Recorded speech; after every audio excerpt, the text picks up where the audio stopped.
وبركاته.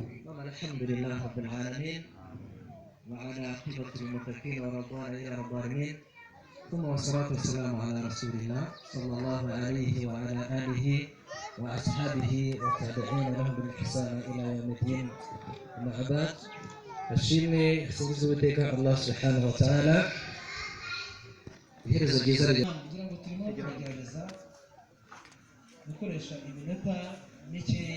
Naam, assalamu alaikum wa rahmatullahi wa barakatuh.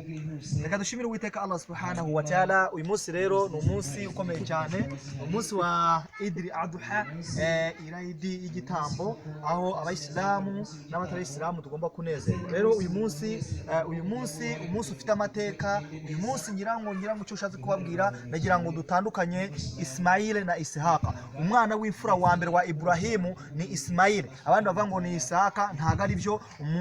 Umwana wa mbere wa Ibrahimu no Ismail rero ubwo byaje kugenda na mateka maremare, ariko impamvu ituma uyu munsi abayisilamu dutamba, bituma abayisilamu dutanga igitambo, nuko Allah subhanahu wa ta'ala yahaye ubushobozi cyangwa se yabihaye itegeko Abraham ko agomba gucinja cyangwa se agomba kubaga umwana we, ariko Allah subhanahu wa ta'ala imwe no kumukunda no gukunda Abraham no gukunda abayisilamu, Allah subhanahu wa ta'ala yamushumbushije iki intama abari yagira gute abari atamba. Rero uyu munsi ndagira nkumenyeshe ko umwana wa mbere w'imfura wa Ibrahimu ari Ismail. Isaka yaje nyuma. Wabillahi tawfik. Assalamu alaikum wa rahmatullahi wa barakatuh. Naam, hano rero twahageze tuhafite umuyisilamu, ndagira ngo tumubaze ese uyu munsi w'igitambo bivuze iki kuri wowe muyisilamu? Unatangire utwibwira. Nitwa Musirikare Salehe. Uyu munsi ni umunsi mwiza ubereye abayisilamu n'abatari abayisilamu.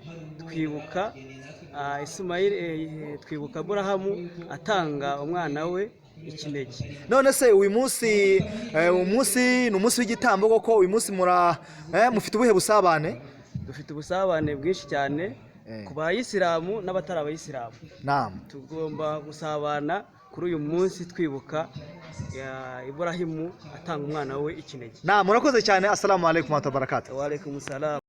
Naam, rero twongeye gusura undi muvandimwe yitwa Uriho Rajabu. Nagira ngo rero utubwire Uriho Rajabu, uyu munsi uvuze iki wowe ku bwawe nk'umuyisilamu?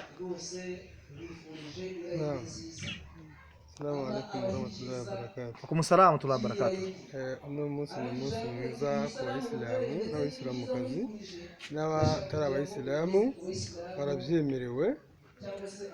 Uno munsi w'ibyishimo, ni umunsi ko abayisilamu tugomba kuganira n'abatari abayisilamu, tuganira n'abayisilamu tukabaha igitambo dufite, tukabaha umutobe dufite, tukabaha no ku mahagwa ya kera y'ibiti bushera dufite.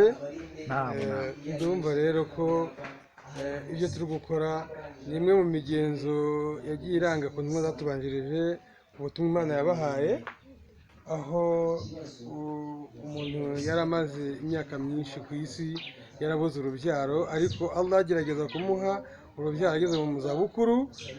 Aravuga ati kubera Allah uyu mwana ndamutamba kugira ngo Imana imwishimire. Allah kugira ngo yemere ataba umwana wiwe, nibwo yamumanuraga intama, aramubwira ati iyi ntama uyitambire abantu kugira ngo utambe uyu mwana wawe, kuko iki ni igikorwa ukoze kinyereka ko unkunda nk'Imana yawe. Naam, urakoze cyane rero kuba uduhaye interview. Allah subhanahu wa ta'ala guhe umugisha. Assalamu alaikum wa barakatuh. Assalamu wa rahmatullahi.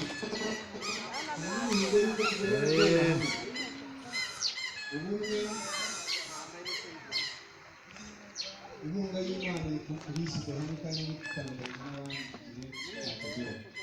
Niyo mpamvu rero tumukoresha imbaraga zacu n'umusigiti hafi kuzabikora. Ndabona byari bimeze nk'ubukwe.